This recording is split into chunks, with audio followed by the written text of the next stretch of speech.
Father Christopher, thank you for joining us. It's a pleasure to have you on the Progeny podcast.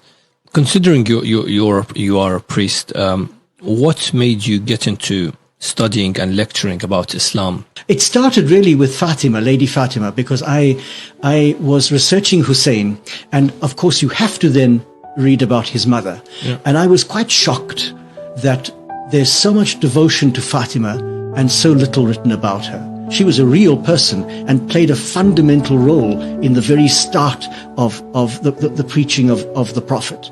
And therefore you can't just, have holy books about her. You need to discover who she was. So I decided to do my doctoral thesis on her. And I produced what I hope still and think still was the first real biography of Lady Fatima. I mean, in a Western language, but based on the Arabic sources.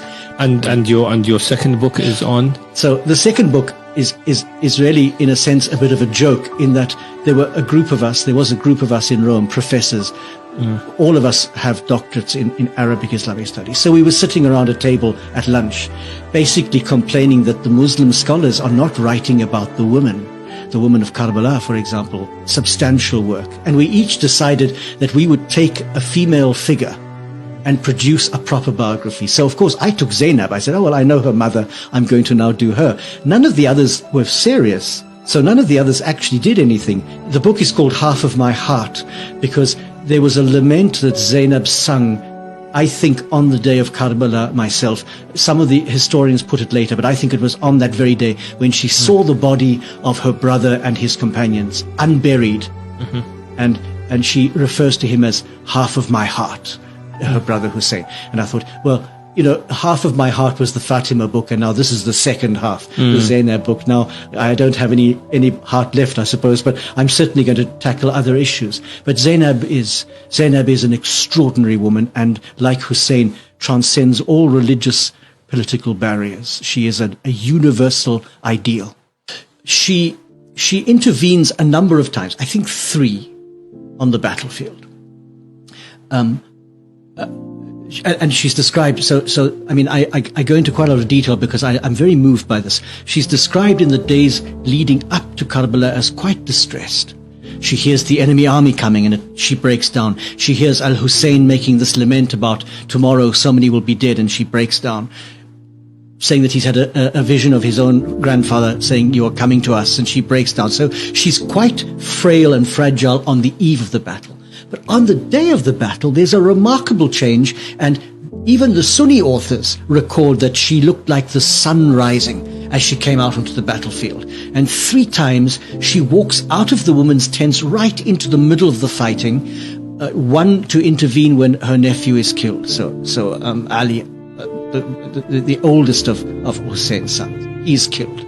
A second time she comes out to chase after this little boy at Hussein's command, and she can't catch him. He's too fast for her because he wants to fight with his uncle. And a third time she comes out to challenge the men killing Al-Hussein.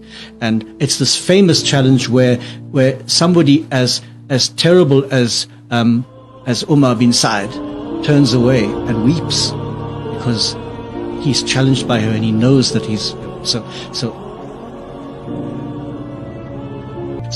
So in that sense, she is of great importance, but even more important after the battle because, and this is where I get into trouble, because she was for a short time the leader of the Ahl Bayt.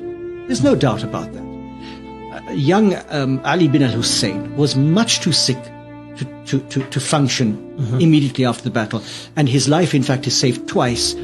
She saves his life later on in the court of where they're before Ziyad, but that's later on. It's that period of days after Karbala, from the journey between Karbala to Kufa to the court of Yazid, to Damascus. That period, however long it was, and it's difficult to know how long it was, when they were being interrogated and ill-treated, she was the pole around which everything revolved. Absolutely. And there's a particular moment where her nephew, Ali bin al-Hussein, says to her, be quiet now, let me speak. And that for me is the moment when he takes his place as Imam. He's Imam, but when he actually takes his place and takes over leadership of this group. But until then, it is Lady Zainab. And I always defend this by saying, She's not a woman with masculine virtues. Bravery is not a masculine virtue, it's a human virtue.